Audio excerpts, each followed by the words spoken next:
같이 기도하시겠습니다. 사랑이 많으신 좋으신 우리 아버지 하나님, 감사와 찬양과 영광을 우리 아버지 하나님께만 돌립니다. 소망 없는 우리를 구원하셔서 하늘의 소망을 주시고 썩어질 것에 매여 살던 우리를 구원하셔서 썩지 아니할 하늘의 영광을 위해 살 수 있는 은혜 주시니 감사드립니다. 우리가 받은 이 구원이 얼마나 큰 것인지 매일매일의 삶 속에서 더욱 깨달아 알게 하시고 우리 입술에서 감사와 찬미의 제사가 그치지 않게 도와주십시오. 우리의 삶을 통해서 하나님 영광만 나타나게 하시고 우리 모든 형제자매님들의 직장생활, 가정생활, 교회생활을 통해서 하나님의 뜻이 이루어지고 하나님의 나라가 세워질 수 있도록 우리 모두를 들어 사용해 주십시오. 이 가운데 심령이 상하고 낙심된 형제자매님들 계시다면 말씀과 교제로 위로해 주시고 치료해 주시고 이제 다시 일어설 수 있도록 우리 연약한 무릎 붙들어 일으켜 세워 주시옵소서. 그리하여 주님이 가셨던 그 고난의 길, 십자가의 길을 우리도 묵묵히 자기의 십자가를 지고 뒤따르는 믿음과 용기 더하여 주시기를 간절히 바라고 원합니다.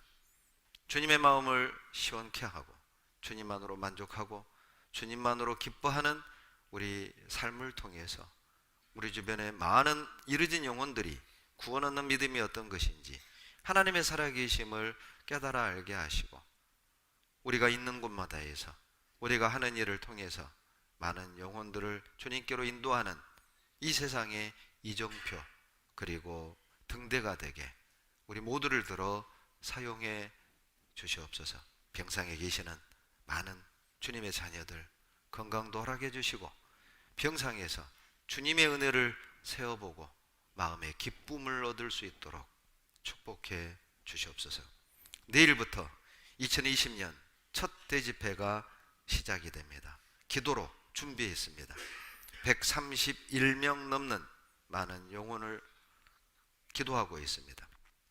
주님께서 그 불쌍한 영혼들을 긍휼히 여기셔서 다음 이번 한 주간 대집회를 통해 저희들이 목표하는 100명을 이루고 많은 영혼이 구원 얻어서 하나님께 영광이 되고 우리에게 기쁨이 되게 은혜 더하여 주시옵소서. 이 시간 하나님의 뜻 영광만 나타나도록 말씀을 전하는 사람의 입술을 주장해 주시고 사람의 지혜와 생각은 감춰 주시고 말씀을 듣는 모든 분들의 마음을 뜨겁게 회복시켜 주시고 감동 변화시켜 주시옵소서. 우리를 사랑하시는 예수님 이름으로 감사하며 기도드렸습니다. 아멘. 창세기 1장을 보시겠습니다. 창세기 1장 1절로 5절입니다.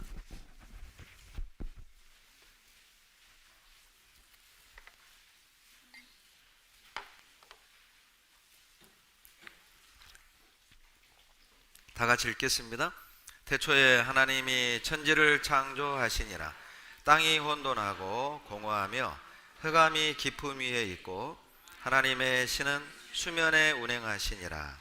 하나님이 가라사대 빛이 있으라 하시매 빛이 있었고 그 빛이 하나님의 보시기에 좋았더라.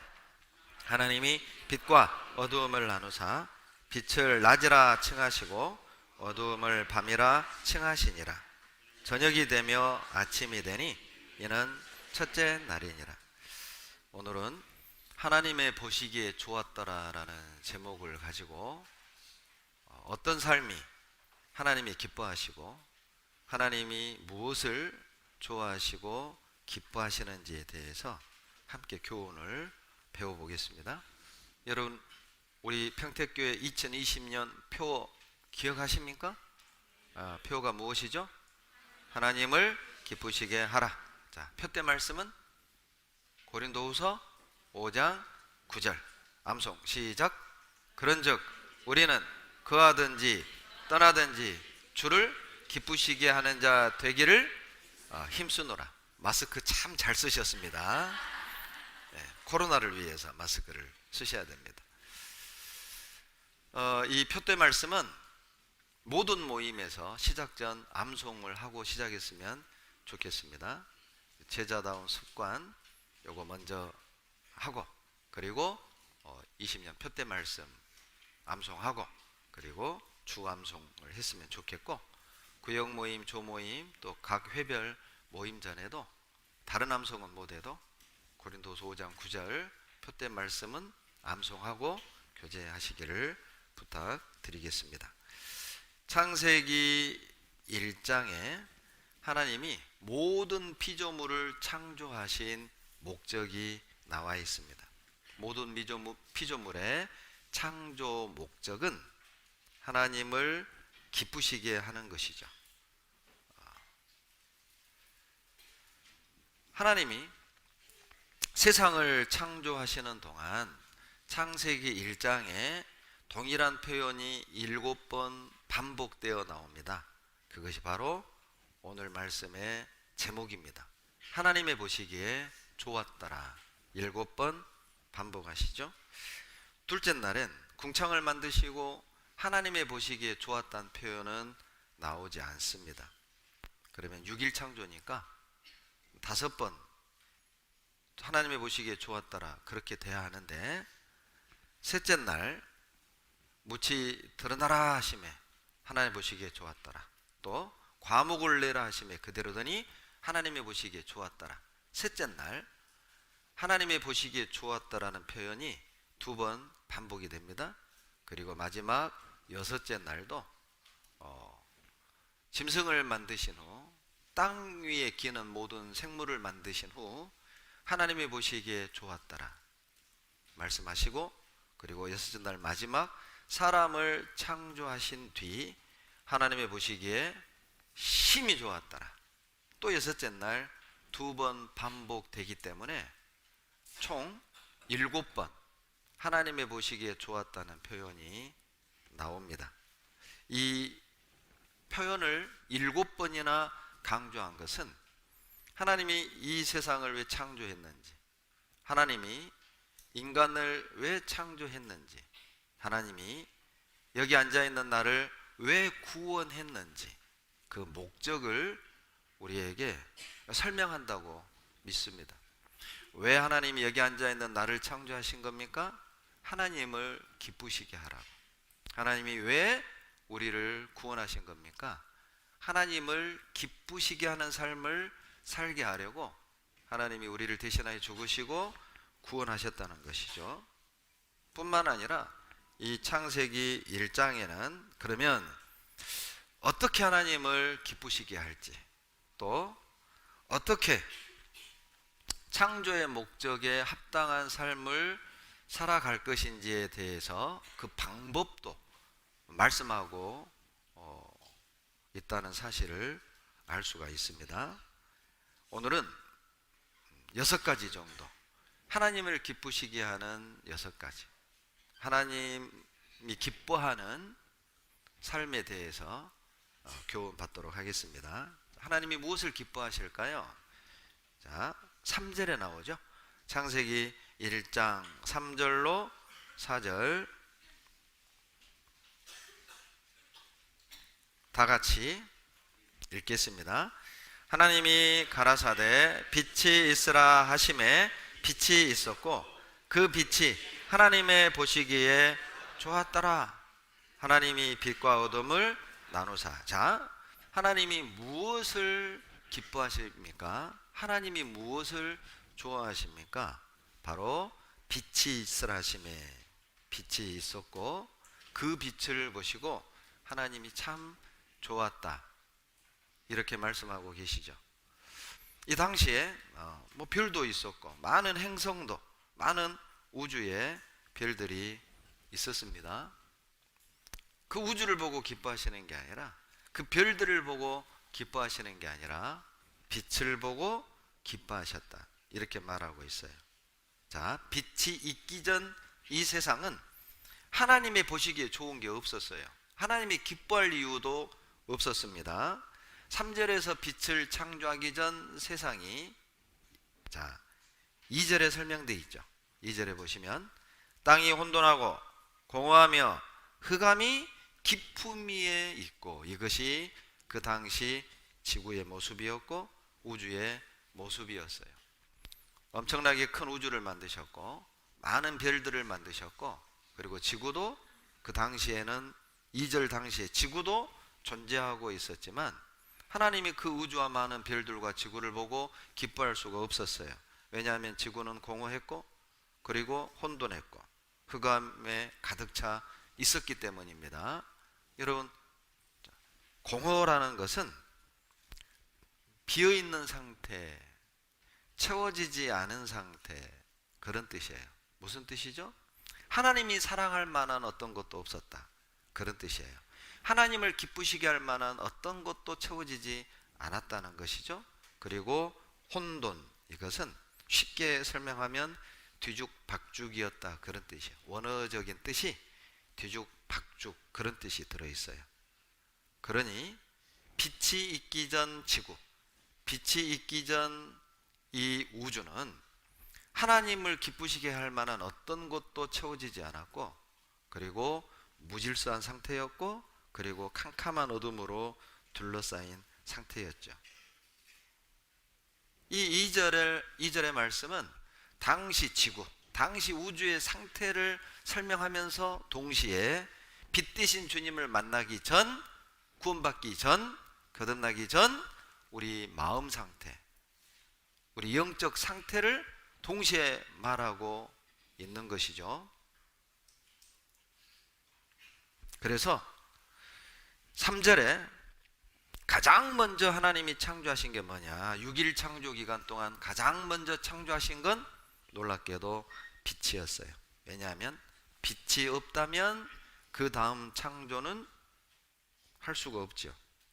빛이 비친 후 과목도 만들고 새도 만들고 동물도 만들고 물고기도 만들고, 그 다음 창조가 의미가 있는 거예요. 가장 먼저 필요한 게 뭡니까? 빛입니다.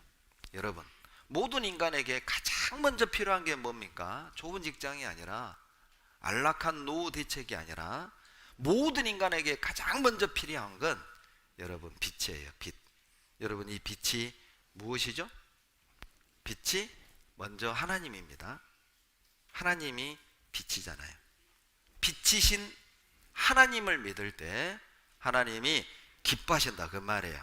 빛을 보고 하나님이 보시기에 좋았더라, 그것을 우리에게 적용시킨다면 모든 죄 가운데, 어둠 가운데 방황하는 인생들 마음속에 빛 대신 하나님을 받아들일 때 하나님이 그걸 참 기뻐해요. 하나님이 그걸 보실 때 좋았더라, 그것만큼 좋은 게 없는 거예요, 하나님을 받아들이는. 그래서 요한일서 1장 5절에 하나님은 빛이시라, 하나님은 빛이시라, 하나님이 빛이셔요. 그에게는 어두움이 조금도 없으시니라.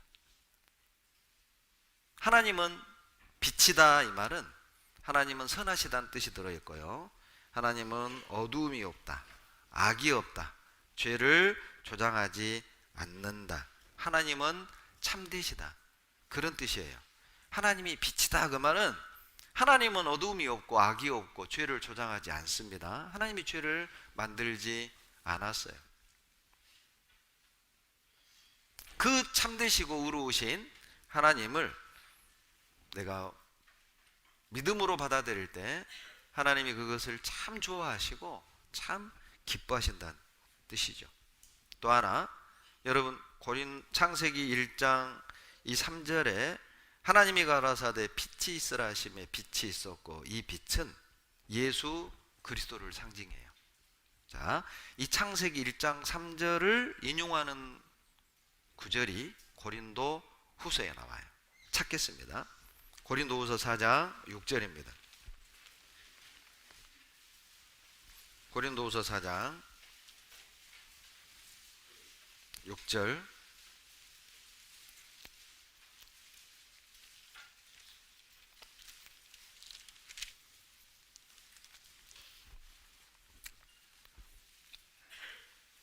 다 같이 읽겠습니다.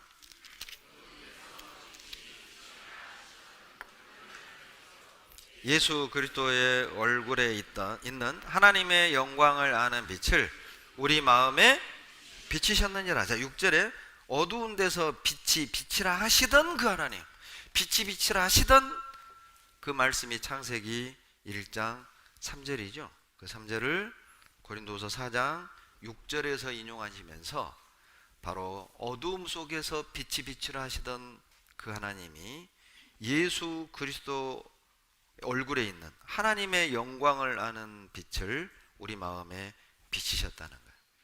그러니 창세기 1장 2절 구원받기 전에 우리 모든 사람들의 마음 상태, 영적 상태가 창세기 1장 2절이라는 거죠.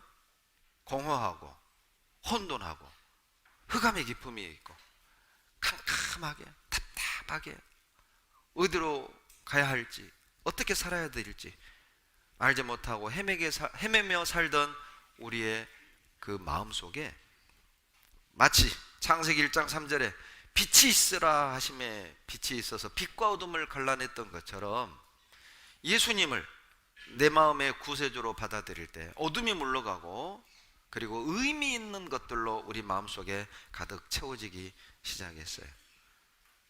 여러분, 우리 모두가 경험했을 겁니다. 아마 구원받기 전 우리가 소원하는 삶이 있었고 우리 삶의 꿈과 목적이 다 각자 있었죠.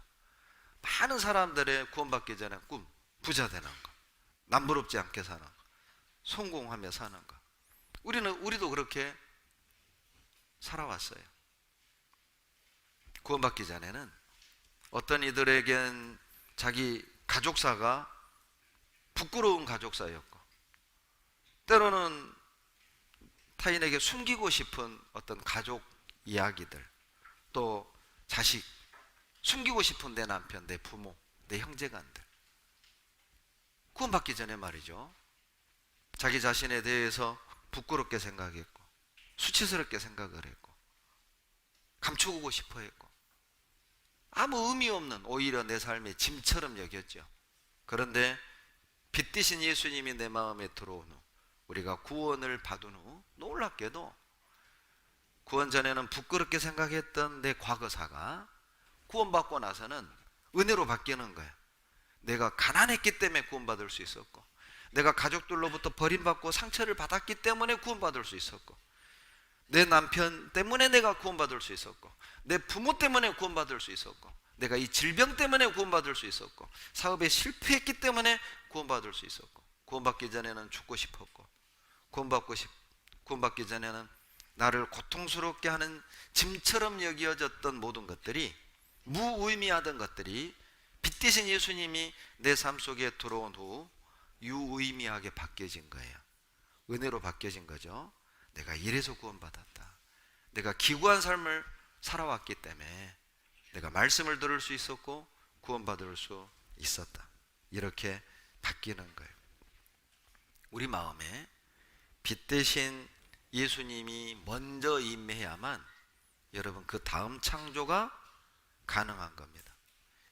첫째 날 빛을 만든 뒤 둘째 날부터 이제 구체적인 창조가 가능했던 것처럼 궁창도 만들고 과목도 만들고 그리고 이제 그 빛을 주관하는 행성들도 의미를 부여하고 그리고 이제 하늘을 나는 새, 물고기, 짐승 그리고 육지에 기는 모든 생명체를 만들어냈던 것처럼 먼저 빛 대신 예수님을 우리 인생 가운데 만나야만 그 뒤부터 이제 우리의 모든 삶들이 제자리를 쫙쫙 찾아가는 거예요. 부부관계도 제자리로 가고 부모 자식 관계도 제자리로 가고 그 사람의 정신세계도 제정신으로 돌아오잖아요. 요즘 사람들 보세요. 정말 미친 듯이 살아가는 사람들이 얼마나 많습니까? 그러죠? 돈에 미치고 춤에 미치고 일에 미치고 미쳐서 살아가잖아요. 그런데 구원을 받고 나면 이제 제정신이 돌아오는 거예요. 내 돈 가지고 내가 쓰는데 누가 뭐라고 그래요? 구원받기 전에 그러던 사람이 이제 가족도 돌아보고 내가 이래서는 안 되지. 내 삶이 이래서는 안 되지. 나만 행복하면 된다고 생각을 했는데 빛이 딱 들어오면 이제 제정신으로 돌아오는 거예요. 나만이 아니라 우리 가족이 행복할 수 있는 길, 우리 가족을 살리는 길, 이제 제자를 찾아가는 겁니다. 그래서 요한복음 1장 9절에 참빛 곧 세상에 와서 각 사람에게 비치는 빛이 있었나니, 바로 그 예수님이 각 사람에게 비치는 참빛이라는 거예요. 하나님이 비춰주시는 그 참빛을 마음으로 받아들일 때 모든 우리의 삶이 정상적으로 돌아가는 겁니다. 마귀는 그것을 알기 때문에 어떻게 하든 그 빛을 막는 거예요. 예수님이 우리 마음에 비치지 못하도록. 고린도후서 4장 4절에 이 세상 신이 믿지 아니한 자들의 마음을 혼미케 하여 그리스도의 영광의 복음의 광채가 비추지 못하게 하면, 마귀가 하는 일은 뭡니까? 빛을 막아요. 하나님을 못 믿도록 막습니다. 예수님이 그 마음에 들어가지 못하도록 막아요. 그리고 어때요? 말씀도 비치잖아요. 시편 119편 105절에 주의 말씀은 내 발의 등이요 내 길에 빛이니이다. 말씀도 빛이거든요. 어떻게 하든 이 말씀 못 듣게 막는 겁니다. 갑자기 막 일이 바쁘고 전도집회 들으려고 하면, 또 주일날 맘먹고 나오려고 하면 갑자기 특근, 야근, 그리고 손님이 찾아오고, 그리고 갑자기 막 미열이 생기죠. 코로나 아닌가? 그러니까 이제 집에 벌러덩 누워 계시는 거예요. 엄청 지금 다들 긴장하고 움츠리고 있죠. 조금만 콜로 가면 코로나 아닌가? 조금만 뜨거우면 코로나? 이게 모든 게 코로나 이제 되는 거예요. 사람이 참 어떤 방법으로도 마귀는 그 빛을 막는 일을 해요. 하나님은 빛을 비춰주는 일을 하고 마귀는 막는 일을 하는 겁니다. 여러분, 암막 커튼 탁 닫아놓으니까 어때요? 밖에 빛이 전혀 안 들어오잖아요. 마귀가 이런 일을 하는 겁니다. 빛이 전혀 비치지 못하도록. 여러분, 이 빛을 받아야만 가치 있는 것들로 채워져요. 그리고 질서가 잡혀요. 공허했던 것들이 의미 있는 것들로 채워지고, 혼돈되었던 것들이, 무질서했던 것들이 각자 질서를 잡아가는 거야. 그러죠? 이제 남편과 아내의 질서도 딱 잡히고, 구원받기 전에는 너냐 나냐, 너 먼저 그렇게 갈등하고 다투었던 사람들도 구원을 받으면 어때요? 이제 남편의 위치, 아내의 위치, 부모의 역할, 자녀의 역할, 직장인으로서의 올바른 태도, 이게 다 제자리 잡아가잖아요. 그러니까 그리스도인의 삶이 행복할 수밖에 없어요. 왜냐하면 말씀이 우리 위치를 탁탁탁 정해주니까. 깔끔하죠? 심플하죠? 복잡할 게 없어요. 그래서 요한복음 8장 12절에 예수께서 또 일러 가라사대 나는 세상의 빛이니, 그러죠. 예수님이 세상의 빛입니다. 무슨 뜻입니까? 예수님만이 우리의 어두운 인생을 밝혀줄 수 있다는 뜻이에요. 예수님만이 혼잡되어 있는 우리의 인생을 바로잡을 수 있다는 뜻입니다. 예수님만이 공허한 우리 인생을 의미 있는 것들로 채워줄 수 있다는 거예요. 빛을 먼저 받지 않으면 그 다음 변화, 그 다음의 열매, 그 다음 창조는 불가능합니다. 빛을 받으셔야 됩니다. 하나님을 믿어야 하고, 예수님을 구세주로 받아들여야 하고, 그분의 말씀을 우리는 순종해야 됩니다. 하나님이 그걸 기뻐하셔요. 그래서 구원받은 우리도 빛이라고 그랬죠? 에베소서 5장을 찾겠습니다. 에베소서 5장입니다. 에베소서 5장 8절. 신약 315페이지입니다. 8절 다 같이 읽겠습니다. 너희가 전에는 어둠이더니 이제는 주 안에서 빛이라. 빛의 자녀들처럼 행하라. 전에는 우리도 어둠이었습니다. 창세기 1장 2절 상태였죠. 흑암이 깊음 위에 있고 땅이 공허하고 혼돈하고, 전에는 그랬어요.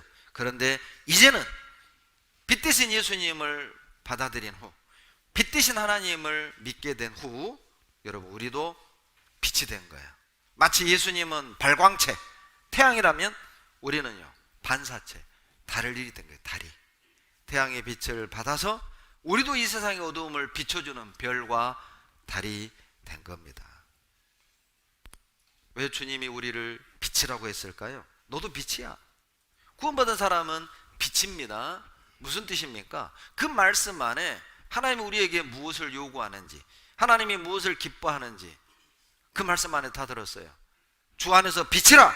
그 말은 뭐예요? 밝게 살라는 겁니다. 여러분 그리스도인이 밝아야 됩니다. 빛이라는 말은 어둠과 섞일 수 없다는 뜻이잖아요. 여러분 물리적으로 빛과 어둠이 섞이는 현상 보셨어요? 어둠이 빛을 삼키는 경우는 없지요. 빛이 어둠을 물리치는 겁니다. 어둠이 빛을 물리적으로 삼킬 수가 없어요.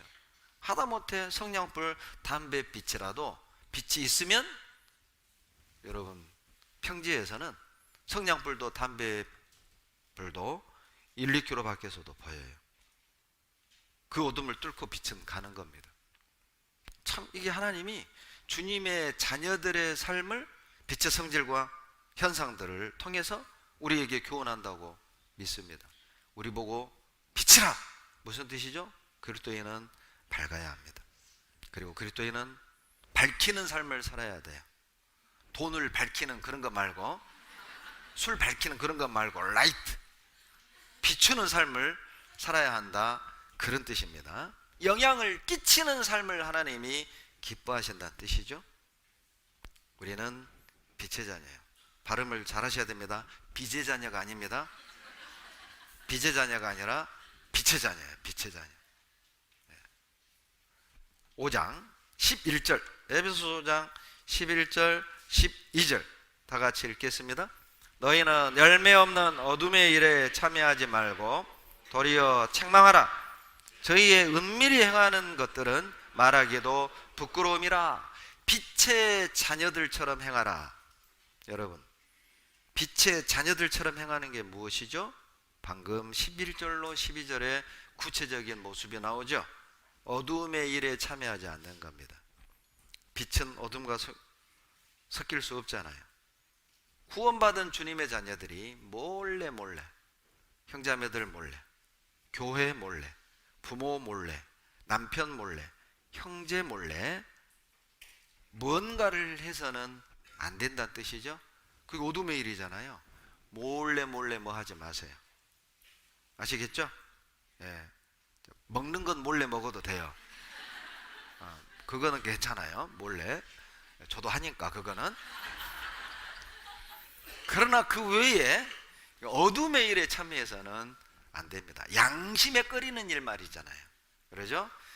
하나님 앞에 정말 부끄럽게 만드는 일, 전도인을 피하게 하는 일, 형제자매를 피하게 하는 일, 절대 거기에 참여하지 마세요. 여러분 속는 겁니다. 어둠의 일에 참여하잖아요. 절대 구역 모임, 또 주일 말씀, 전도 집회 부담스럽습니다. 이렇게 각종 모임과 형제자매들과의 만남을 꺼리는 분이 있다면 그건 성격의 문제가 아니에요. 여러분 구원받은 사람은 다 새 사람입니다. 성격의 지배를 받지 않아요. 물론 무시할 수는 없지만 그걸 당연시 여기지 마세요. 저는 내성적이에요. 이런 말 가능하면 안 하시는 게 좋아요. 고린도서 5장 17절에 보라 누구든지 그리스도 안에 있으면 새로운 피조물이라. 이전 것은 지나갔으니 보라 새 것이 되었도다. 다 새 거거든요. 주님의 사랑에 끌려가는 것이지 성격에 끌려가는 게 아니에요. 그건 이방인. 그리스도에는 그리스도의 사랑에 끌려가는 겁니다. 그러니 성격 탓하지 마세요. 만약 교제를 부담스러워하고 또 형제자매들과의 만남을 꺼린다면 죄송한데 어두움의 일에 참여하고 있을 가능성이 커요. 마귀는 그걸 노리는 겁니다. 여러분 단순한 쾌락이 아닙니다. 그냥 단순한 잘못된 습관이라고 대충 핑계삼으려 하지 말아요. 마귀의 미끼라고 보시면 돼요. 어두움의 일에 참여하잖아요. 놀랍게도 빛을 싫어합니다. 여러분 그 바닷가에 그런 경험하셨죠? 바닷가에 어때요? 큰 돌을 탁 드러내면 그 밑에 있던 벌레들 막 이상하게 생긴 그것들 어떻게 해요? 빛이다 이래요? 아니죠? 그거 보셨죠? 엄청 빨라요. 궁금하시면 오늘 제부도 한번 가보세요. 한번 해봐요. 바위 딱 들면 그 속에 음지에 있던 것들이요 깜짝 놀랍니다. 빠른 속도로 빛을 피해 쏙 들어가요. 그러죠? 저 어렸을 때는요 뭐 장난감이 어디 있어요. 그러니까 맨 쥐 잡아가지고 두더지 잡아가지고 놀았어요. 죄송합니다. 밥 먹기 전에 그냥. 예. 그러면요 얘들은요 사정없이 막 헤매요. 구멍을 찾아요. 구멍을 쏙 들어갑니다. 구멍이 있으면. 여러분 어두움의 일에 참여하잖아요. 본능적으로 빛을 피합니다. 그래서 우리를 빛의 자녀라고 하는 거예요. 빛의 자녀는 밝은 걸 좋아합니다. 모이는 걸 좋아하고 함께 하길 좋아하고 협력하길 좋아하고 나누기 좋아하고 그게 빛이에요. 어둠의 자녀들은 그 영화 제목 같네요. 어둠의 자식들. 네. 그 어둠의 자녀들은 혼자 있기 좋아하고 어두운 거 좋아하고 그러죠. 함께 하는 거 싫어해요. 같이 하는 거 싫어해요. 혼자 즐겨. 혼자 즐기는 건 대부분 어두움의 일입니다. 맞죠? 혼자 즐기는 거 요거 혼자 즐기잖아요. 요거 고민하는 거 말고 요거 이 어두움의 일은 여러분 우리 양심이 더 잘 알아요. 자, 그 어두움의 일의 결과가 뭐죠? 11절입니다. 열매가 없어요. 열매를 변화로 보셔도 됩니다. 변화가 없어요. 성장으로 보셔도 돼요. 성장을 막아요. 전도라고 보셔도 돼요. 전도의 열매도 없어요. 봉사라고 봐도 돼요. 봉사도 못해요. 교제라고 봐도 돼요. 교제도 못해요. 모든 걸 다 막아버려요. 어둠의 일이. 경험해봤잖아요. 여러분 그래서 제일 먼저 빛이 들어와야 해요. 고린도후서 6장 14절에 너희는 믿지 않는 자와 멍에를 매지 말라. 멍에를 같이 하지 말라. 의와 불법이 어찌 함께 하며 빛과 어둠이 어찌 사귀며. 불가능하다는 뜻이잖아요. 야, 어떻게 빛과 어둠이 섞이냐? 빛과 어둠이 섞이는 현상 봤냐? 불가능하다 그 뜻입니다. 빛의 자녀가 어두움을 사랑한다. 물론 실수로 어둠의 일에 발을 담글 수는 있어요. 그러나 즐기진 않습니다. 얼른 빠져나오죠. 아이고 내가 잘못했다 이러면 안 되지. 돌이키죠. 그리고 내가 정말 잘못했다는 걸 바로 인식한다는 거예요. 우리는 빛의 자녀다. 하나님이 무엇을 기뻐하십니까? 빛을 기뻐하셔요. 밝게 사는 것, 빛의 자녀들처럼 사는 것. 자, 두 번째, 하나님이 기뻐하시는 것이 창세기 1장에 나옵니다. 1장 돌아가 보시죠. 창세기 1장 9절 10절.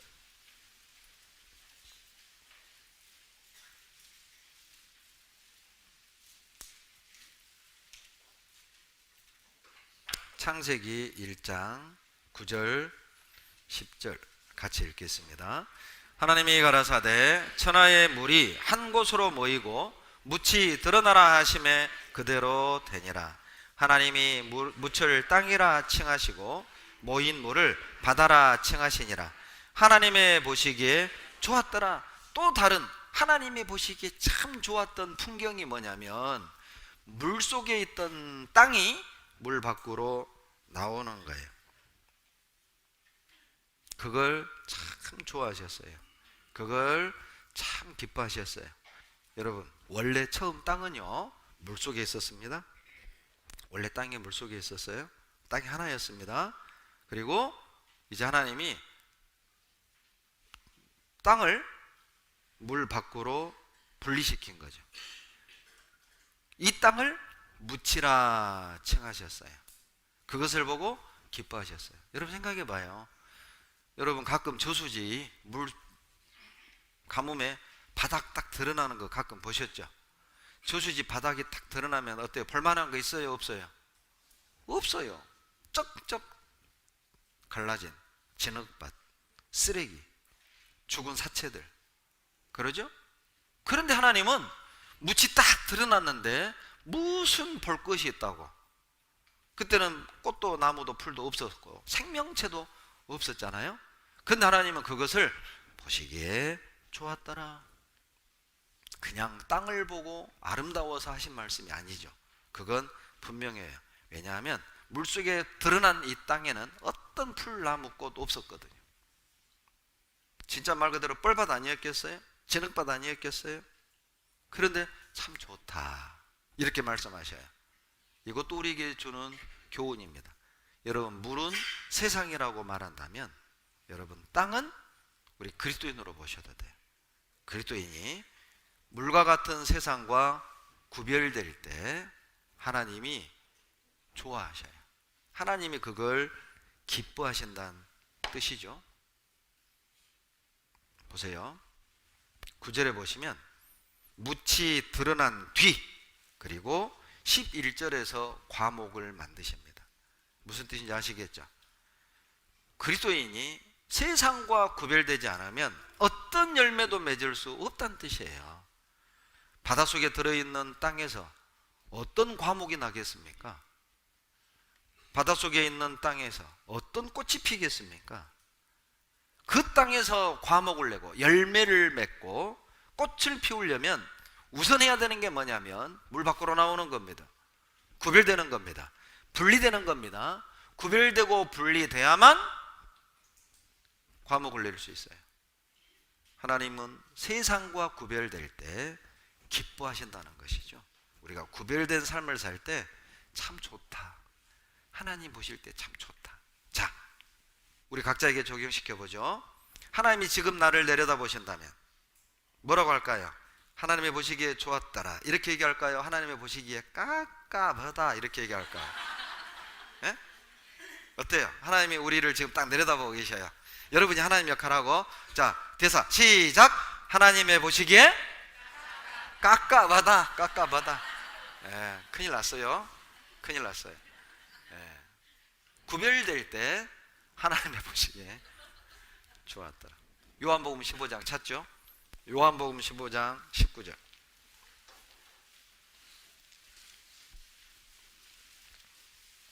요한복음 15장 19절.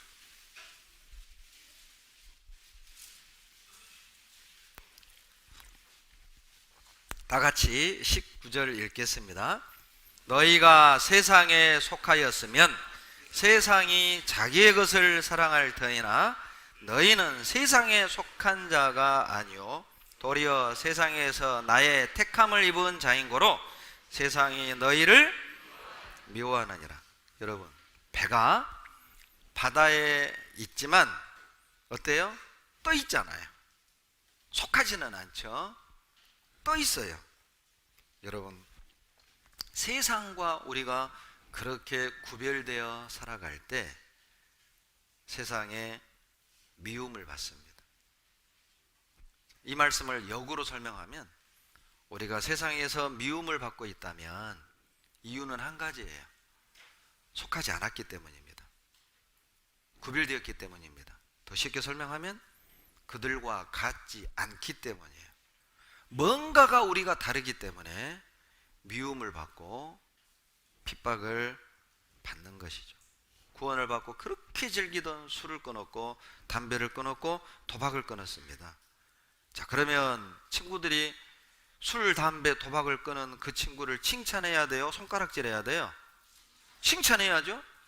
그런데 세상은 손가락질합니다. 버렸다. 좋은 친구 하나 버렸다. 좋은 친구 하나 망가졌다. 이렇게 표현을 하죠.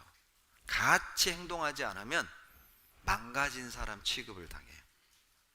편협한 종교인 취급을 당합니다. 아집과 편견으로 똘똘 뭉친 종교인처럼 취급을 당하죠. 우리 세상이 그런 세상이에요. 여러분, 직장생활이 참 힘들 수 있고 또 가정생활이 힘들 수가 있어요. 신앙 때문에 못 섞이고 또 신앙 때문에 정죄받고 때로는 학교에서 왕따를 당할 수도 있죠. 알고 계셔야 돼요. 속하지 않았기 때문에 미움을 받는 것일 수 있어요. 이 말씀이 참 멋진 표현이잖아요. 우리 그리스도인은 세상에 살고 있지만 세상에 속하진 않아요. 세상을 살아가고 있지만 그들과 다른 모습으로 세상을 살아가고 있다는 것이죠. 뭔가가 다르기 때문에 우리가 빛이 되는 것이고, 뭔가가 다르기 때문에 소금이 되는 것이고, 뭔가가 다르기 때문에 우리를 보고 사람들이 하나님을 알고 믿을 수 있는 거예요. 만약에 세상과 나는 참 짝이 잘 맞고 잘 어울린다, 이게 뭔가 이유가 있는 거예요. 물론 정말 신앙을 지키면서 구별된 상태에서도 친구들을 전도하기 위해 원만한 인간관계를 맺는 건 아주 잘하는 겁니다. 그런데 그 이외에 신앙을 버리고 타협을 하면서 형제 자매들 교제는 할 말이 없다고 안 가요. 교육 모임을 간증시킬까 봐 안 가. 그런데 친구들 노래방은 안 빠져. 완전히 거기가 막 낙원이야, 낙원. 노래방 들어가면 너무 내 집 온 것처럼 편해. 그런데 구역 모임만 오면은 영 이게 안 맞아, 이 분위기가. 내가 있어서는 안 될 것 같고, 형제자매들이 막 형제님, 자매님 막 이런 호칭이 막 자기 귀에는 북한에서 배동무, 신잠, 신동무 막 이렇게 들리고, 완전히 막 목사님 막 교제하는 거 보면은 막 자비판하는 것 같고, 막 안 맞아. 그런데 이방인만 만나면, 회식 자리만 가면 완전히 물고기 물 만나요. 이 뭔가 이상하잖아요. 그러니까 여러분도 웃은 거잖아요.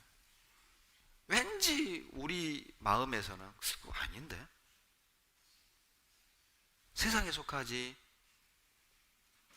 않은 거예요. 만약에 세상에 속했다면 그건 뭔가 문제가 있죠. 여러분, 세상에 속하지 않았다는 것은 세상과 다르다는 뜻입니다. 그게 세상에 속하지 않은 거예요. 돈 버는 목적이 달라요. 직장 동료들은 어때요? 새 집장만 하려고, 차 바꾸려고, 노후 대책, 막 부동산 매입하려고, 안 먹고 안 쓰고 그렇게 근금 연락해서 쌓아놓기만 하잖아요. 그런데 우리는 복음을 위해서, 하나님의 나라를 위해서 사업을 하고 직장 생활을 하고 공부를 하고, 뭔가 다르잖아요. 삶의 목적이 다르고, 목적이 다르면 여러분 돈을 쓰는 모습도 다릅니다. 목적에 의해 삶의 방식이 정해지거든요.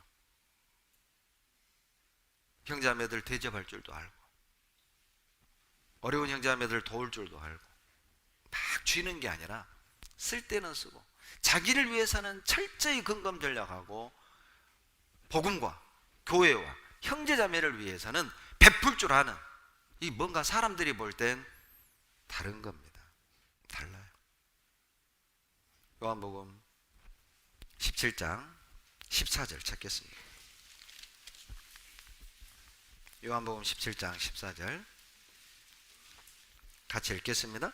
내가 아버지의 말씀을 저희에게 주었사오매 세상이 저희를 미워하였사오니 이는 내가 세상에 속하지 아니함 같이 저희도 세상에 속하지 아니함을 인함이니이다. 예, 그리스도인이란 정의가 이게 나오죠. 그리스도인의 정의가 무엇입니까? 뭐 몇 년 몇 월 며칠 예수님의 피로 영원한 죄를 사함 받은 누구입니다. 그게 아니에요. 그건 누구든 할 수 있어요. 그리스도인이란 간증 잘하는 사람이 아니고, 그리스도인이란 말 잘하는 사람이 아니라, 그리스도인이란 세상에 속하지 않은 사람이에요. 그리스도인이란 뭔가 세상과 다른 사람이죠. 달라도 뭔가 달라요. 달라요. 로마서 12장 2절입니다. 로마서 12장 2절.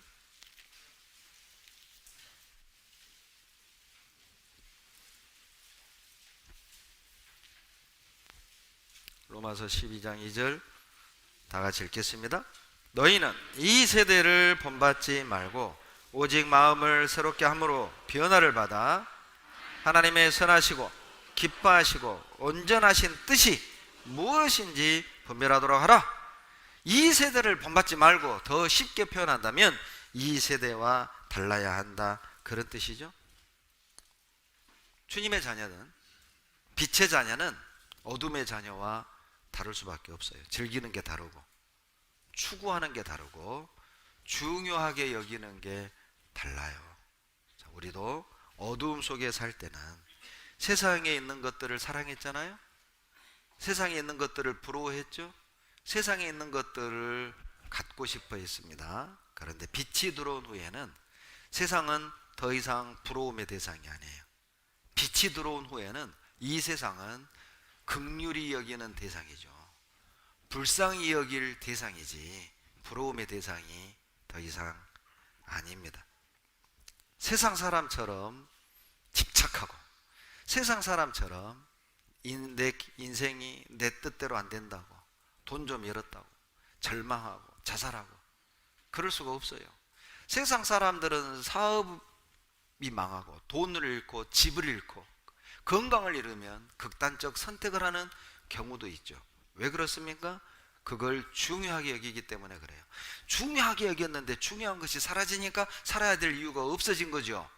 그런데 우리 구원받은 사람들은요, 살다 보면 직장도 날아가고 돈도 날아가고 사업도 날아가고 건강도 날아가지만 우리는 극단적 선택을 하지 않는 이유는 그것들이 우리에게 중요한 게 아니에요. 우리에게 더 중요한 게 따로 있잖아요. 그러니까 생활이 불편하고 형제자매들을 볼 때 낯은 없지만은 그렇다고 그것 때문에 하나님을 떠나면서까지 방황하지 않는다는 거예요. 삶을 포기하면서까지 괴로워하지 않는다는 겁니다. 왜요? 더 이상 세상은 나에게 중요한 게 아니에요. 이 세대를 본받지 말고. 왜요? 우리는 빛의 자녀니까. 하나님이 그 빛을 기뻐하시는 겁니다. 로마서 8장 8절입니다. 로마서 8장 8절.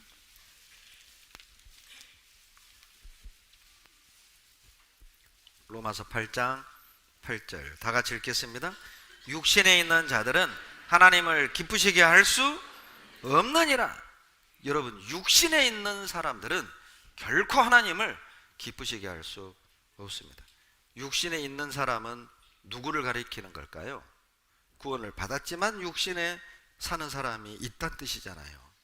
그러니까 구원받은 자녀가 하나님을 기쁘시게 할 수 없는 아무 가치 없는 삶을 살 수가 있는데, 육신에 있는 자들이 누구죠? 삶의 목적을 육신에 두고 사는 거예요. 고작 돈 버는 이유가 우리 애들 좋은 대학, 좋은 학원, 좋은 옷 입히고 좋은 거 먹이고 고액가외 시키고, 우리 아이들 시집장가 미천, 사업 미천, 그게 우리가 살아가는 목적이라면 여러분, 그게 육신에 있는 사람입니다. 형제자매를 바라볼 때 육신적인 기준으로 바라보는 사람, 내 기준에 안 맞고 내 마음에 안 맞으면 구역도 옮기고 봉사부서도 옮기고 그만둬버리고 누가 보기 싫으면, 그것도 육신에 있는 사람입니다. 육신적인 것을 중요하게 여긴다? 그 사람 육신에 있는 사람입니다. 내일부터 대집회인데 안 나와요. 왜냐하면 집에 있는 애완견 때문에 혼자 두면 안 된다고. 우리 애 혼자 있으니까 안 된대요. 나는 애가 진짜 자식인 줄 알았어요. 근데 애완견 혼자 두면 안 된대. 반드시 그 시간에 산책을 시켜야 된대요. 산책을 시키고 일을 보게 해줘야 된대. 그렇지 않으면 애가 아프대. 그러니까 그 시간대로 그 사이클에 맞춰서 사는 거야. 육신에 있는 것이죠. 그걸 더 중요하게 여기는 거잖아요. 육신에 있는 자들은 하나님을 기쁘시게 할 수 없습니다. 일 욕심, 돈 욕심, 자존심, 용서하지 못하는 분노, 그게 다 육신에 있는 것 아니겠습니까? 좌절감, 우울감에 갇혀 사는 사람들, 육신에 있는 것 아닐까요? 여러분, 열매를 맺으려면 땅이 물 밖으로 나와야 해요. 무슨 뜻이죠? 그리스도인이 이방인과 다르지 않고선 열매를 맺을 수 없어요. 그리스도인이 이방인과 다르지 않고선 이방인을 살릴 수 없지요. 이방인과 똑같은 그리스도인이 어찌 이방인을 구원할 수 있겠습니까? 어떤 그리스도인이 자기와 똑같은 사람의 믿음을 갈망할까요? 부러워할까요? 그 믿음을 누가 갖고 싶어 할까요? 우리가 그들과 다르지 않고선 그들을 구원할 수 없는 거예요. 하나님이 뭘 기뻐하십니까? 구별되는 겁니다. 뭔가 달라야죠. 말하는 것도 좀 다르고, 마음 쓰는 것도 좀 다르고, 돈을 쓰는 것도 좀 다르고, 돈을 버는 목적도 좀 다르고, 이사 가는 이유도 좀 다르고, 애들을 공부시키는 이유도 좀 다르고. 죄송하지만 자식을 부모의 노후 대책용으로 가르치지 마세요. 곰곰이 생각해 보세요. 왜 나는 아이들의 신앙을 뒤로 미루면서까지 학원 보내야 된다고 교회를 안 보내? 그렇게까지 공부를 시키고 성적에 연연하는 진짜 목적이 뭔가? 아이의 영혼과 행복을 위한 것인가? 아니면 부모의 노후 대책용인가? 죄송합니다, 이런 표현이. 진짜 생각해 보시라고요. 달라야죠. 우리가 다르지 않으면 하나님의 영광을 드러낼 수 없고, 다르지 않으면 하나님을 기쁘시게 할 수 없고, 다르지 않으면 그들을 살릴 수 없어요. 세 번째, 하나님이 기뻐하시는 것이 창세기 1장 12절에 나옵니다. 찾겠습니다. 창세기 1장 12절.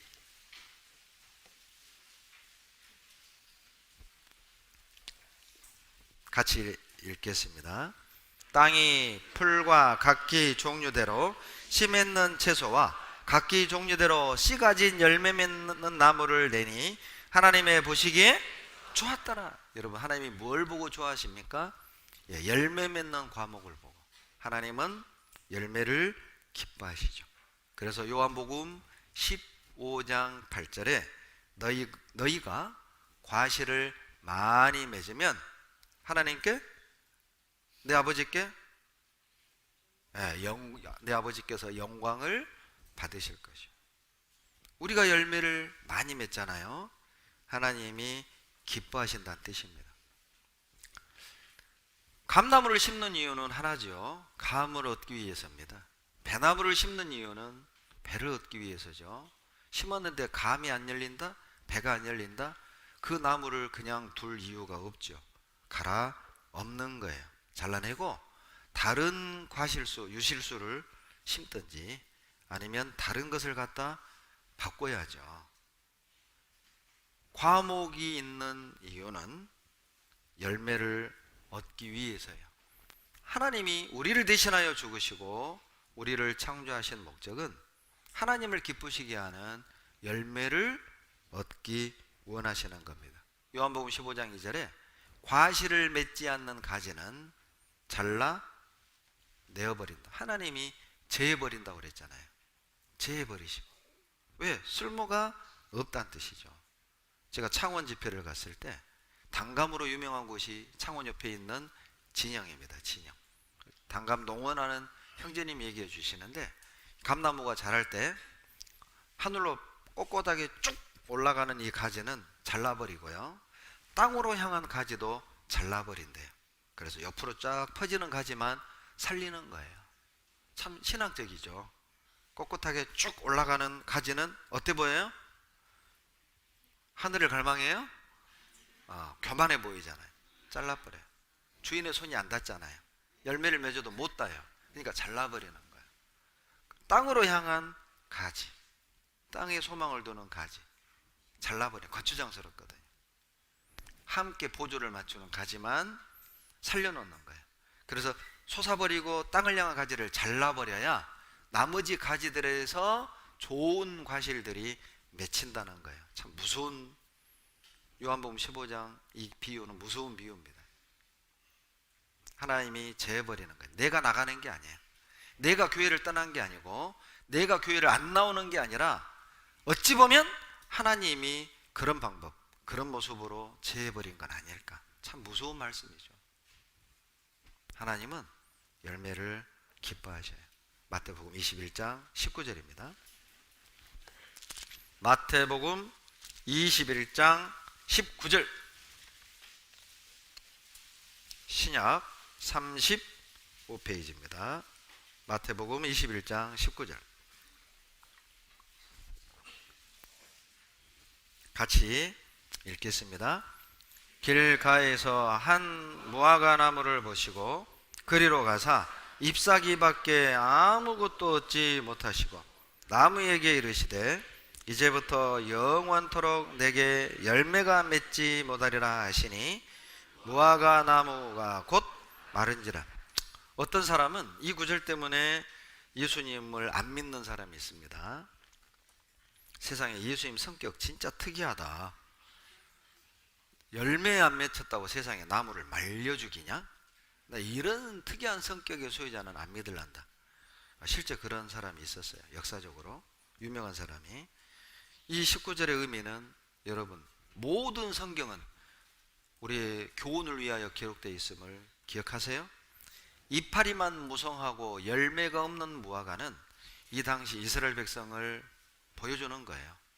겉으로는 제사도 지내고 제물도 막 잡아 죽이고 하나님을 막 찬양하고 하나님을 사랑하는 것처럼 보이는 이스라엘의 그 모습. 그러나 진정 육신을 입고 오신 예수님은 십자가에 못 박아 죽이고 배척했던 그 이스라엘을 이파리만 무성하고 열매가 없는 무화과로 보여주신 거예요. 바로 너다. 너다. 여러분, 이파리는 무성한데 열매 없는 이 무화과는 또 여기 앉아있는 우리 모습일 수도 있잖아요. 겉으로는 잘 믿는 것처럼 보이는데 어때요? 주님께 드릴 실제적 열매가 없어요. 형식적인 신앙. 겉은 신령한 것처럼 꾸며져 있지만 안에는 주님께 드릴 어떤 것도 진실된 게 없어요. 혹시 내가 이파리만 무성한 무화과는 아닐까? 간증은 풍성한데 생활은 변하지 않는 내 모습. 봉사는 요란하게 하는데 묵상이 없는 내 모습. 헌금은 잘하는데 기도하지 않는 내 모습. 하나님을 향한 계획은 거창한데 지금 순종하지 않는, 지금 헌신하지 않는 내 모습. 겉으로는 잘 믿는 것처럼 보이지만 내면에 주님께 드릴 만한 어떤 것도 없는 내 모습은 아닐까. 입만 무성한 이 무화과가 교훈이 되죠. 시편 69편입니다. 시편 69편 30절로 31절입니다.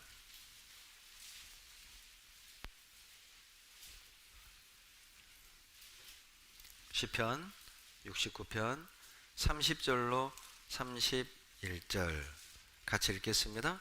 내가 노래로 하나님의 이름을 찬송하며 감사함으로 하나님을 광대하시다 하리니 이것이 소 곧 뿔과 굽이 있는 황소를 드림보다 여호와를 더욱 기쁘시게 함이 될 것이라.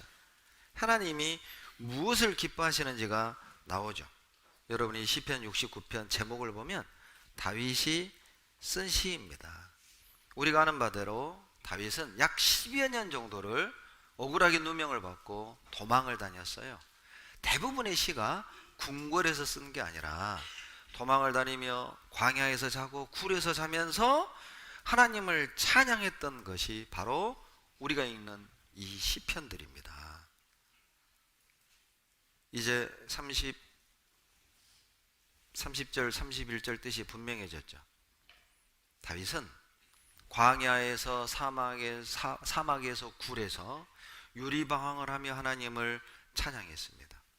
그것을 31절 성전에 앉아 있으면서 황소 잡아 죽이고 어린 양 잡아 죽이며 그렇게 형식적인 제사를 드리는 그거보다 온 마음으로 온 삶을 통해 주님을 증거하고 자랑하는 다윗의 찬미의 제사를 하나님이 더 기뻐하신다. 그 뜻입니다.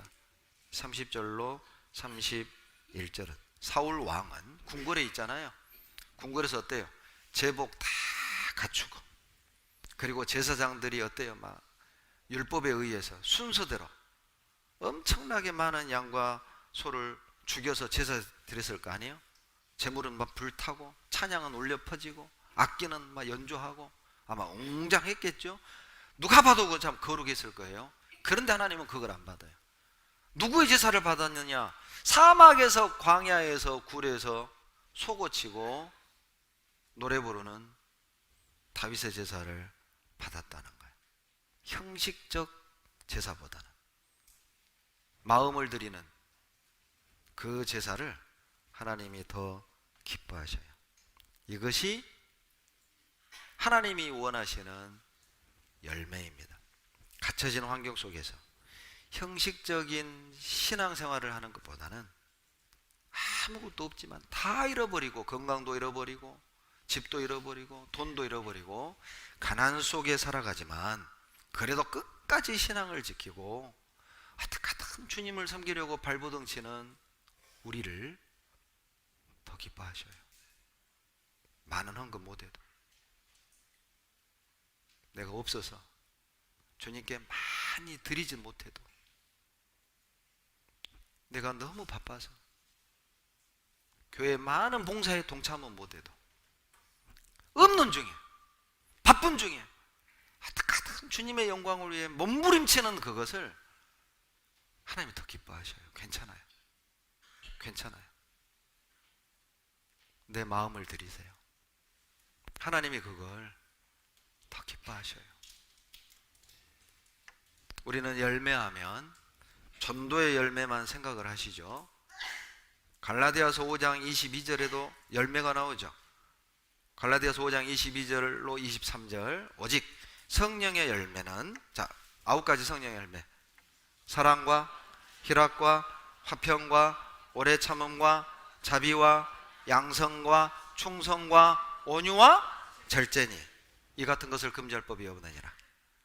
사랑, 희락, 화평, 오래 참음, 자비, 양성, 충성, 양선, 충성, 온유, 절제. 이것도 열매입니다. 여러분, 내가 뭔가 정말 하고 싶은 것이 있는데 이게 덕이 안 되니까 안 해. 절제해. 사고 싶은 거 있는데 덕이 안 되니까 안 사. 그것도 열매죠. 누군가를 용서하고 서로 화목하고, 이런 그것도 열매라니까요. 하나님이 그걸 기뻐하셔요. 옛날에는 막 욱 했는데 어때요? 말씀 안에 거할 때부터는 이것도 아니다. 자제하고 온유하고 참고 견디고. 옛날 같으면 정말 자존심 상했는데, 그런데 그걸 꼭 참고, 교회니까 그게 열매라니까요. 제가 아는 어떤 집사님은요, 청와대 내무 비서관인가까지 하셨어요. 그리고 동해시 마지막 관선시장이셨습니다. 근데 이분이 이제 가족 전도로 구원을 받고 교회를 나오셨어요. 은장회를 나갔는데 지금도 비서를 대동하고 다니십니다. 지금도 사업을 하시고. 은장회를 갔는데 은장회장님이 세상에 청와대 그 내무 비서까지 하신, 비서관까지 하신 분한테, 형제님은 저 자판기 청소하세요? 황당했대요. 황당했대. 멍했대요. 갑자기 쏟아진 주문이라. 그리고 이제 걸리를 던져줘서 그놈을 들고 가가지고 로비에서 이제 자판기 열어가지고 닦으면서 그랬답니다. 내가 이러려고 구원받았나? 내가 이러려고 구원받았나? 그런데 하나님의 음성이 들렸답니다. 왜? 청와대 내무수석은 자판기 닦으면 안 되냐? 이 음성이 들리더래요. 야, 구원받은 사람이 자판기 닦으면 안 되냐? 그 음성이 들리더래요. 그때부터 찬송 부르면서 했답니다. 청소를. 뭐가 상관이 있어요? 세상에서 무엇을 했든, 세상에 내가 어떤 위치가 있든, 주님의 법 아래 그게 뭐가 중요합니까? 자존심이 뭐가 중요합니까? 그거 다 내려놓고 형제자매들과 함께하고 교제하고 협력해서 영혼을 건지고 이게 열매입니다. 하나님이 그것을 기뻐하셔요. 여러분 다 버리십시오. 예? 자존심, 나이, 학력, 직업, 은근히 그런 게 있거든요. 내 나이에. 그 나이가 어때서? 이상하네요. 그게 어때서? 예. 주님 앞에서 뭐가 중요합니까? 그게 열매예요. 하나님이 기뻐하는. 자, 또 하나가 창세기 1장 16절에 나옵니다. 찾겠습니다. 창세기 1장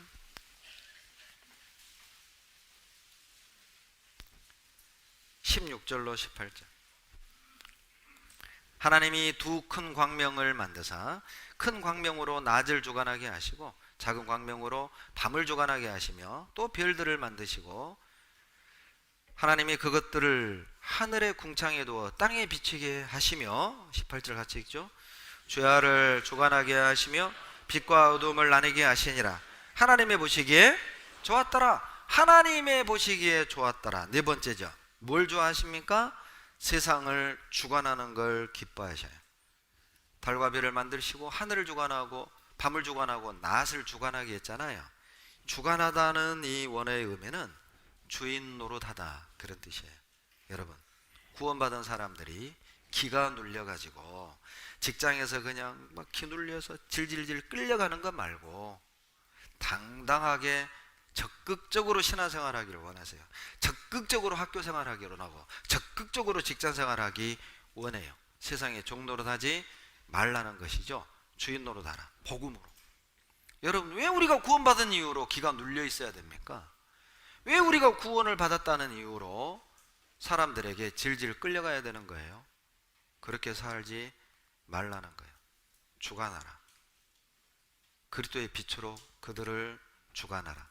다스리고 인도하라. 기죽지 말고 당당하게 직장생활하고 당당하게 학교생활하고 당당하게 사회생활 하라는 겁니다. 주눅 들지 말라는 것이죠. 어떻게 주관하란 말입니까? 머리에 띠두르고 막 이렇게 주관하라 그런 말이 아닙니다. 자, 주관하는 방법이 마가복음 4장 찾겠습니다. 마태복음 5장에 찾겠습니다.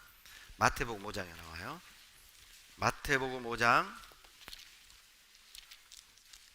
14절로 16절입니다. 너희는 세상의 빛이라. 산 위에 있는 동네가 숨기지 못할 것이요 사람이 등불을 켜서 말 아래 두지 아니하고 등경 위에 두나니 이러므로 집안 모든 사람에게 비치느니라. 16절 같이 읽습니다. 이같이 너희 빛을 사람 앞에 비추게 하여 저희로 너희 착한 행실을 보고 하늘에 계신 너희 아버지께 영광을 돌리게 하라.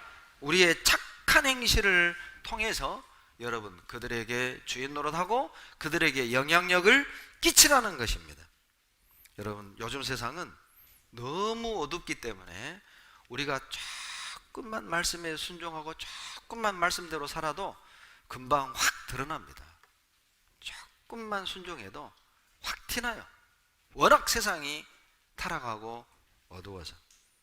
제가 우리 평택교회 그런 두 분의 형제님 얘기를 들은 적이 있습니다. 어떤 형제님이 취직을 했는데 그 자리가 몇 개월도 못 버티고 사람들이 그냥 나가 떨어지는 자리래요. 워낙 힘드니까. 들어오면 나가고 들어오면 몇 달 만에 나가고 이직률이 아주 높은 자리였대요. 그런데 우리 형제님이 그 자리로 들어간 거예요. 1년이 지나도 안 나가. 1년이 넘도록 안 나가는 거예요. 그러니까 동료들이 그러더랍니다. 너 왜 안 나가냐고. 왜 안 나가냐고. 그렇게 물어보던 직장 선배가 먼저 나가더래요. 제가 그 얘기를 듣고 정말 참 감사하다. 그게 빛이잖아요. 힘들어도 어려워도 하나님의 뜻이 있는 줄로 알고 하나님이 인도했다고 믿고 정말 그 가운데서 복음을 필요로 하는 사람들이 있기 때문에 나를 여기에 보냈다. 그런 믿음으로 그 자리를 딱 지키고 일을 감당할 때 드러나는 거잖아요. 결국 또 보직도 바꿔줬대요, 회사에서. 그리고 이번 어린이 천국잔치도 3일 동안 휴가를 다 내서 오셔서 봉사하는 걸 제가 봤어요. 그러니 회사에서도 3일 휴가를 내도 허락을 하는 거예요. 너는 괜찮아. 그런데 막 일도 막 대충 하고 농땡이 피우는 사람이 과장님 저 휴가 좀 내주세요. 2일이나 똑바로 2일이나. 그러죠. 매 안 맞으면 다행이에요. 평소에 최선을 다하고 빛이 될 때 우리도 당당히 회사에 요구하고 받아낼 수 있는 거라고요. 또 어떤 형제님 얘기도 들었습니다. 이 형제님이 발령받은 그 자리는 감사만 받으면, 회사 감사만 받으면 퇴직하는 자리래요. 워낙 유혹이 많아. 돈에 대한 유혹, 대접받고 뭔가 막 뒤로 이렇게 챙기고 그런 유혹이 아주 많은 자리라고 해요. 그래서 털면은 반드시 뭔가 하나 걸려서 옷을 벗고 나가야 되는 자리. 그런데 우리 형제님은요 몇 년째 그 자리에 계시는 거예요. 그러면서 그분이 그랬다는 거예요. 이 자리가 내 자리라. 다 구원받은 그리스도인 있을 자리. 우리는 그런 것 유혹 이기잖아요. 제가 그 얘기를 듣고 너무 고맙고 자랑스러운 거예요. 그 회사 가서는 내가 평택교회 담임 목사라고 이렇게 말하기가 얼마나 그러죠. 그런데 형제가 일도 안 하고 맨날 조퇴하고 지각하고 회사에서 사고나 치고 그 회사 신방 가가지고는 과장한테 내가 평택교회 담임 목사라고 말하기가 얼마나 부끄럽겠어요. 그냥 아는 사람이라고. 어떤가 보러 왔다고. 안 그러면 다행이네. 여러분, 세상을 주관하는 걸 주님이 기뻐하셔요. 해가 낮을 밝히고 밤에 달이 밤을 밝히듯이 우리 그리스도인들이 있는 곳마다에서 주님이 드러나고 복음이 드러나고 빛이 드러나기를 하나님이 원하십니다. 어떤 지역에서 설교를 하는데 할머니가 말씀 끝나고 저를 찾아왔어요. 그리고 고백하는 겁니다. 목사님 참 제가 잘못 살았어요. 뭐예요 할머니? 오늘 목사님 말씀 듣고 나니까 제가 시골에서 양파 작업하고 고구마 작업하러 가면 이렇게 주인들이 챙기지 않는 밭에 널브러 있는 굴러다니는 양파, 고구마 몰래 가방에다가 챙겨왔다고. 그런데 일하는 아줌마들이 다 그렇게 해서 나도 그랬는데 안 하니까 바보라고 손가락질하고 이거 상품가치 없는 거 가져가도 된다고 그러면서 숨겨. 가져가도 된다고 말하면서도 몰래 가져와. 가져가도 되는 거예요? 가져가면 안 되는 거예요? 거 봐요. 그게 걸렸던 거예요. 그런데 이제 너희 선행으로 하나님 앞에 영광을 비치게 하라 이 말씀을 탁 듣고 할머니가 찾아온 거예요. 나 이제 고구마 안 가져올라요. 양파 안 가져올라요. 이 할머니 진짜 하나님 기쁘시게 한 거예요. 말씀을 듣고 반응하잖아요. 아, 내가 잘못 살았구나. 내가 이렇게 살면 안 되겠구나. 삶의 태도를 바꾸는 거잖아요. 하나님이 얼마나 기뻐하시겠어요. 제가 어떤 대학생 이제 그 부모를 전도하려고 신방을 갔어요. 제가 청년을 담당하는 목사입니다. 그랬더니요, 말씀 한번 들어보시죠. 그랬더니 이 대학생 형제 엄마가 저보고 한 말입니다. 목사님, 우리 아들한테 이불이나 개라고 하세요.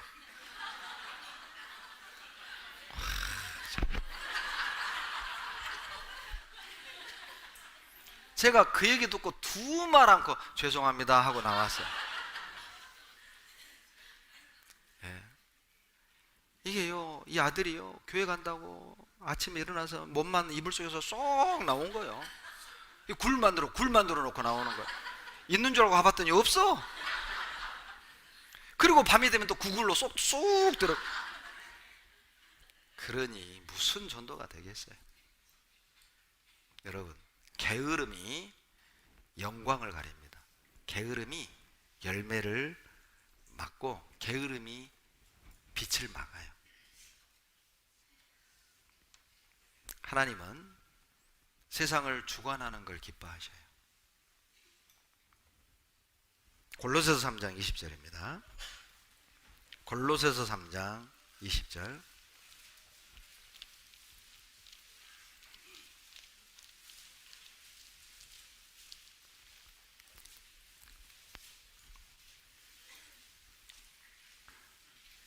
다 같이 읽겠습니다.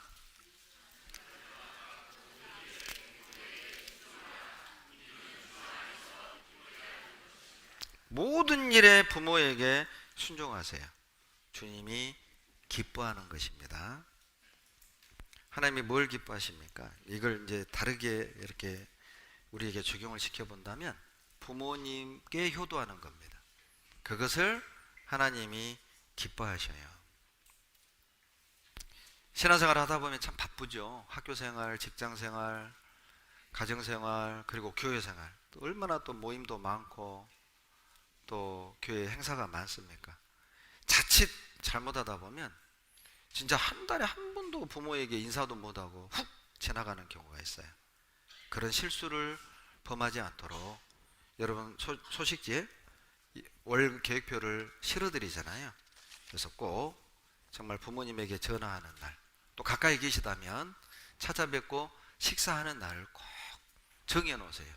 계획하지 않으면 순간 훅 놓치고 지나갈 때가 많습니다. 부모님 살아계신다면 일주일에 한 번이라도 안부 전화 드리고 가까이 계시면 찾아뵙고 하나님이 그걸 기뻐하신다니까요.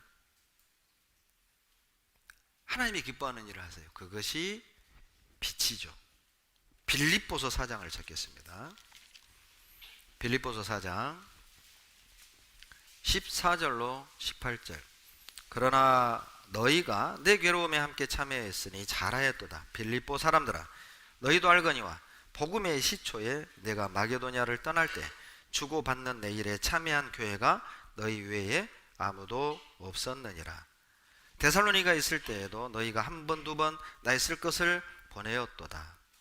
내가 선물을 구함이 아니요 오직 너희에게 유익하도록 과실이 번성하기를 구함이라. 18절 같이 읽습니다. 내게는 모든 것이 있고 또 풍부한지라. 에바브로 디도편에 너희의 준 것을 받음으로 내가 풍족하니 이는 받으실 만한 향기로운 제물이요 하나님을 무엇을 하나님이 기뻐합니까? 형제자매를 돕는 거잖아요. 여러분, 이 말씀을 현대식으로 표현해 보자면 바울이 해외 선교를 할 때마다 이 빌립보 교회가 해외 선교 헌금에 동참한 거예요. 선교사를 지원하고 복음이 전해지는 곳에 지원을 하고 형제자매를 돕고 대접하고 우리보다 더 어려운 교회를 돕고, 그거를 하나님이 참 기뻐하십니다. 제가 아는 어떤 분은 전혀 연고가 없는 지역교회입니다. 단 동계수련회 때 그 지역교회의 어려운 형편을 간증으로 듣고 그 집사님 내외가 3년 동안 그 지역교회에 건축원금을 해주셨어요. 친척이 있는 게 아니에요. 단 한 가지 간증을 듣고 마음이 동해서 3년 동안 그 교회를 헌금해 준 거예요. 제가 있던 교회입니다. 그리고 제가 어떤 교회로 발령이나 갔더니 거기 계시는 거예요. 그분이. 하나님이 얼마나 기뻐하시겠어요.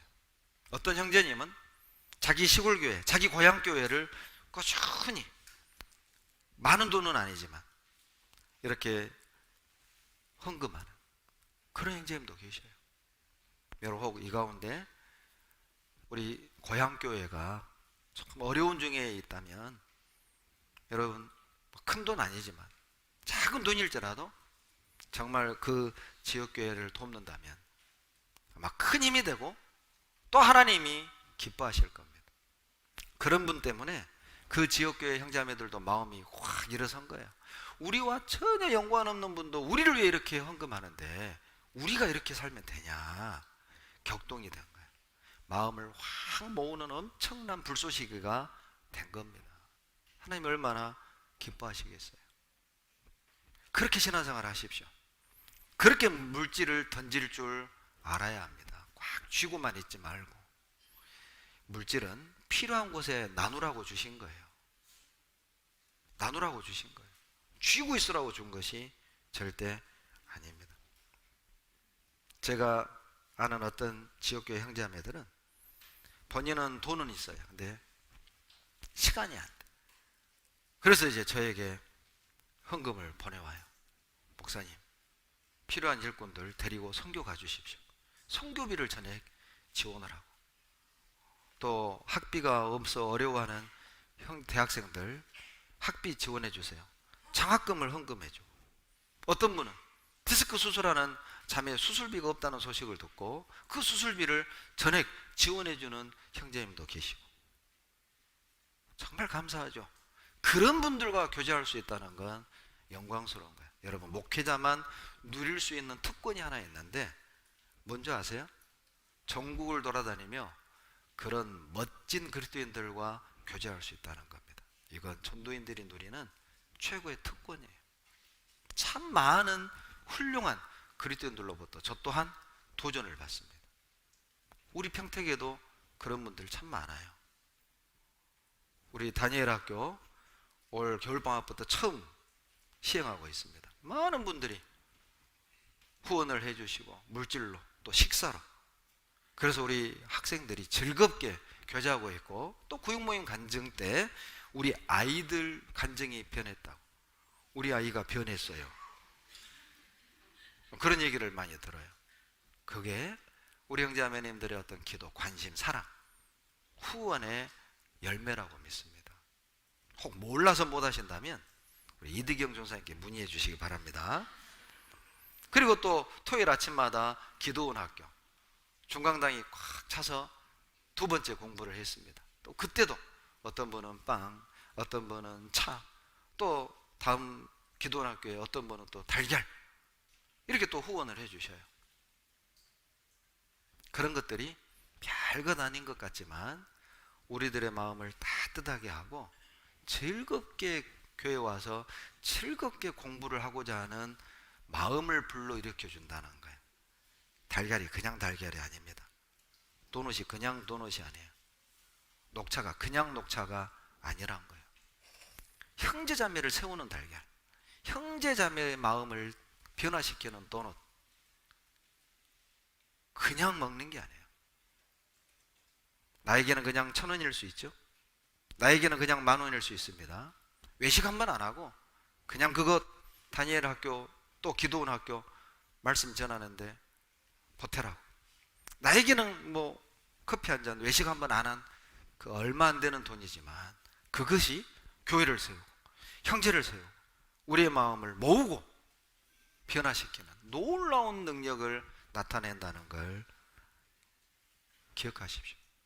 히브리서 13장 16절입니다. 히브리서 13장 16절.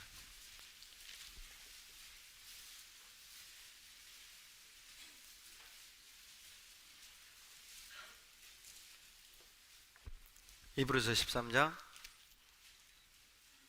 16절.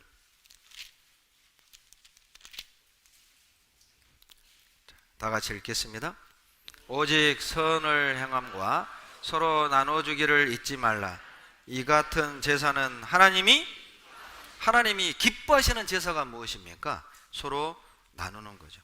여러분, 세상에서도 재능 기부 운동 하잖아요. 그러죠? 이 시간에 좀 부탁 하나 드리겠습니다. 저희 평택교회 중고등부 또 유초등부 아이들 합창단도 만들고 싶고 관현악단도 만들고 싶습니다. 다른 이유가 아니라 우리 정말 사춘기에 있는 아이들이 뭔가를 발산을 해야 되는데 교회가 하지 마라 통제만 하지 뭔가를 발산할 수 있는 장을 만들어주지 않았어요. 그런데 음악을 하면 그 아이들의 끼도 발산을 할 뿐만 아니라 정서 순화에도 도움이 됩니다. 어떤 나라는 학교 교육에 합창을 넣었어요. 그리고 청소년 범죄율이 뚝 떨어졌습니다. 통계가 나와 있습니다. 아마 우리 교회 학교도 아마 합창단을 만든다면 범죄율이 뚝 떨어지지 않을까, 그런 기대를 가져봅니다. 그래서 혹 토요일 날 한 2시간씩 레슨을 해줄 수 있는 악기 또는 뭐 성악에 대해서 그런 탤런트를 가지고 있는 분들은 저에게 얘기해 주시면 정말 감사하겠어요. 세상에서도 재능을 기부하잖아요. 여러분, 우리가 가지고 있는 거 있죠? 누리라고 준 게 아닙니다. 나누라고 준 거예요. 내가 가지고 있는 이 환경, 가정 누리라고 준 게 아니라 섬기라고 주신 거예요. 하나님이 그걸 기뻐하셔요. 창세기 1장 20절입니다. 다섯 번째, 하나님이 무엇을 기뻐하십니까? 1장 21절.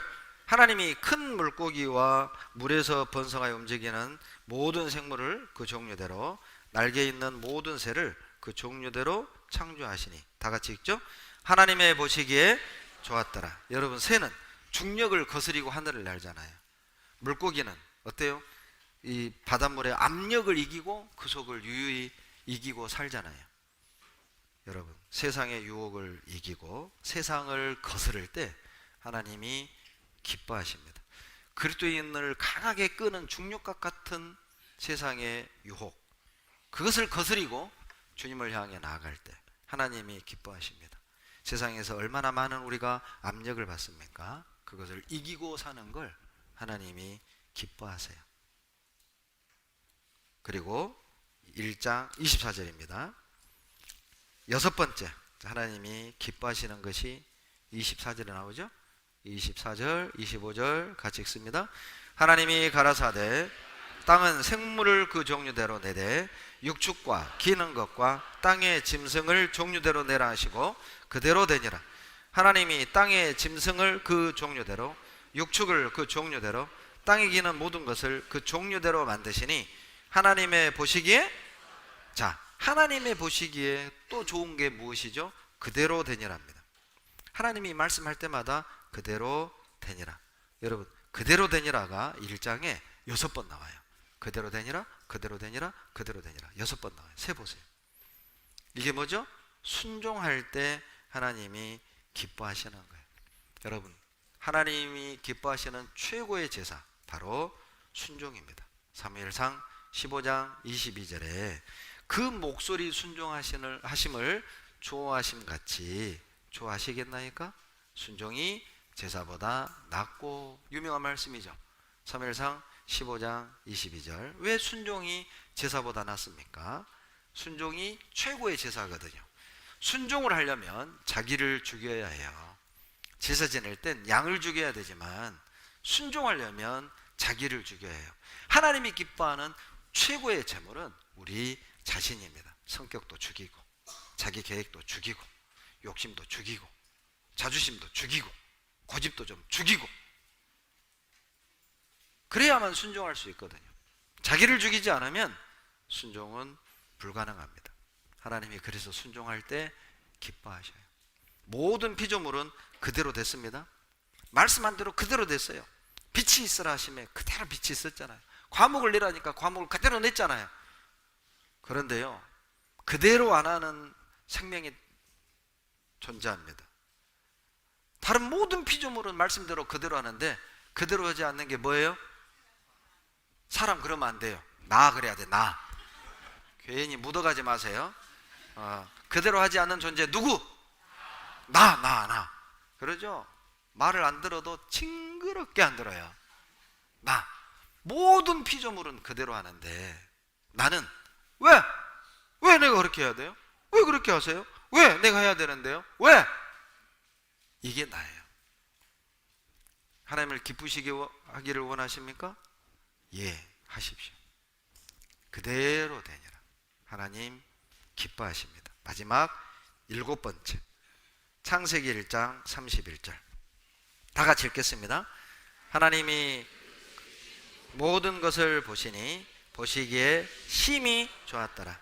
저녁이 되며 아침이 되니 이는 여섯째 날이니라. 사람을 만드시고 심히 좋았더라.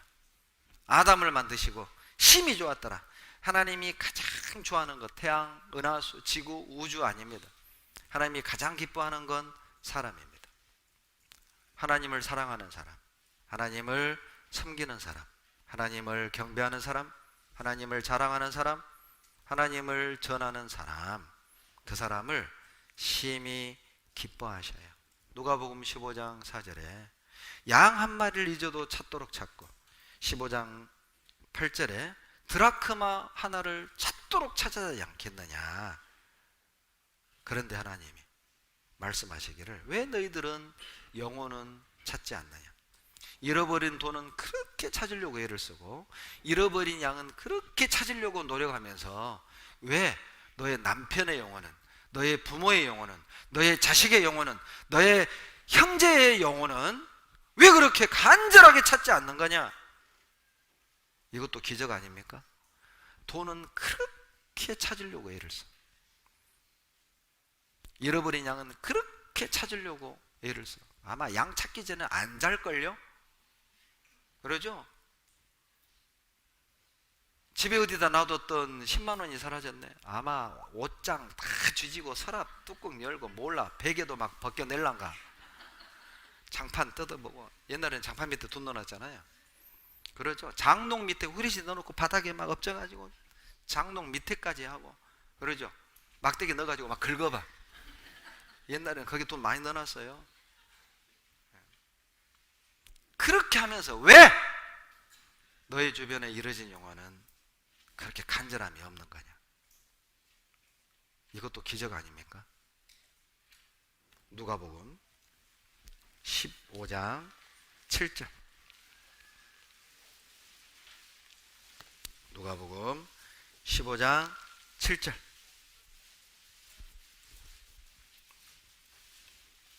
다 같이 읽겠습니다. 내가 너희에게 이르노니 이와 같이 죄인 하나가 회개하면 하늘에서는 회개할 것 없는 의인 99을 인하여 기뻐하는 것보다 더 하리라. 더 기뻐하셔야 죄인이 돌아와 회개하는 것 더 기뻐하십니다. 여러분, 내일부터 대집회가 시작이 됩니다. 100명을 목표로 기도하고 있습니다. 하나님이 무엇을 기뻐하실까요? 내일부터 한 주간 여러분, 우리가 어디에 있는 걸 기뻐하실까요? 내일부터 한 주간 우리가 무슨 일을 하는 걸 기뻐하실까요?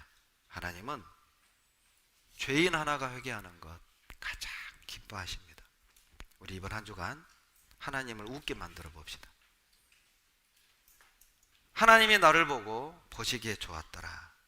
우리 이번 일주일만이라도 그렇게 살아봅시다. 하나님의 보시기에 좋았더라. 우리 평택교회를 보고 하나님 보시기에 좋았더라. 우리 구역을 보고 하나님 보시기에 좋았더라. 하나님이 나를 보고 하나님 보시기에 좋았더라. 그렇게 살 수만 있다면 여러분 성공한 거예요. 잘 산 겁니다. 기도하겠습니다. 사랑이 많으신 하나님, 하나님 보시기에 좋았더라. 그 한마디 들을 수 있는 부끄러움이 없는 삶을 살게 도와주십시오. 내일부터 대집회가 시작이 됩니다. 온 성도가 함께 마음을 합하여 영혼을 건져서 하나님이 가장 기뻐하시는 일을 이루어낼 수 있도록 도와주십시오. 예수님 이름으로 기도드렸습니다. 아멘.